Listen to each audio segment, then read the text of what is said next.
So guys, nagpunta pala kami dun sa Puerto Socna. Ito yung video na on the way kami papunta doon.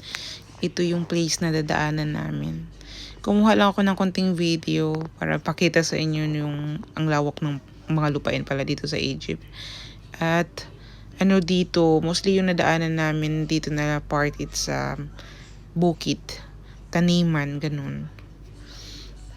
Napakagandang lugar. Ayan oh, pakalawak. Taniman yan guys.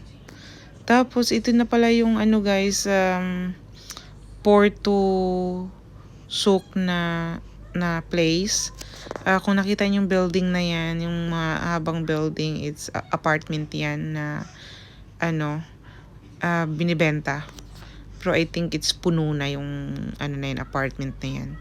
At saka itong bridge na to, ito yung papunta sa seaside na bridge. Ayan, kung nakita nyo yung ano na yan, yung malaking building na yan, apartment yan guys. Yung hotel ay yung ano lang, yung may blue. Itong blue na yan.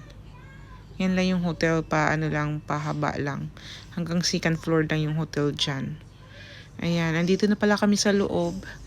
At ayan, yung asawa ko dyan is nag-check-in lang ng ano namin, luggage namin, at nagbabayad to sa reception. At meron din sila ditong time to relax.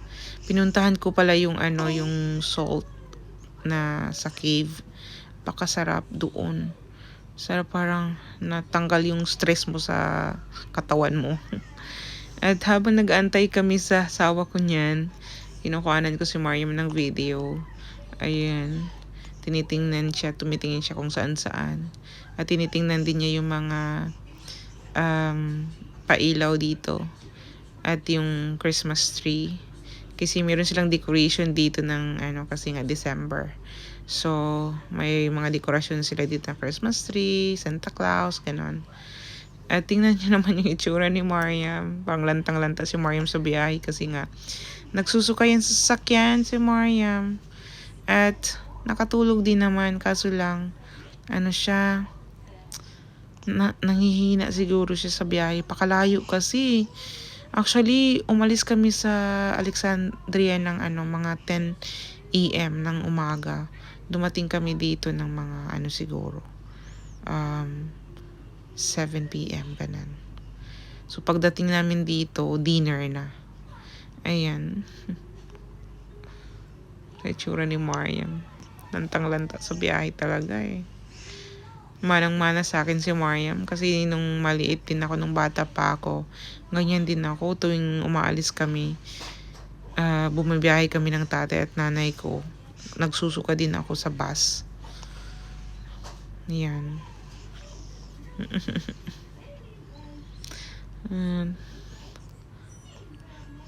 Apakaganda dito na place guys.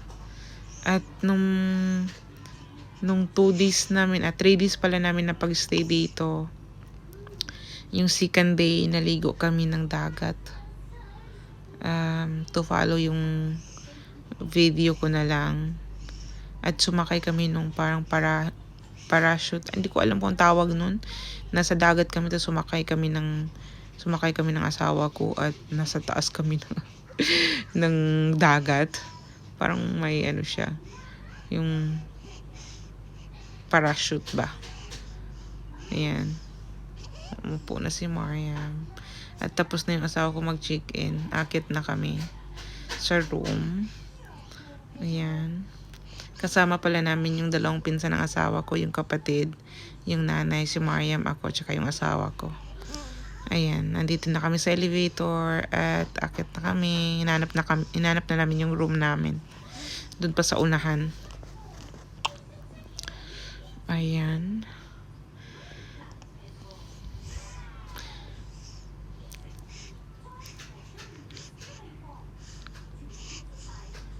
Hinahanap namin yung room namin.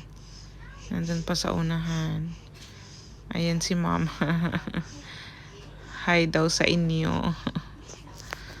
Ayan. Tapos si Mariam. Tumatakbo si Mariam. Hyper na hyper pa rin si Mariam. Ayan. At ito yung room namin. Tapos guys, after pala na mailapag namin yung mga gamit namin sa room, na bumaba kami ulit dito at naghahanap kami ng restaurant na makainan namin ng dinner. Kasi nga, gutom na gutom kami niyan. Meron nag-snacks lang kami sa sakyan at wala kang hindi ka makakain sa biyahe. Hindi ako kumakain sa biyahe kasi nasusuka ako. Ayan. Marami ding dito. Ito yung hotel na merong shopping mall. Ganun. Tapos merong palaruan ng bata. At pinadyakitan ko na si Mariam niyan kasi mas malamig na kaysa nung dumating kami. Kaya makapal na yung jacket niya. At ayan ganda din na place dito. At pinasakay namin si Mariam saka si Mama sa train. So yun lang guys. Bye for now.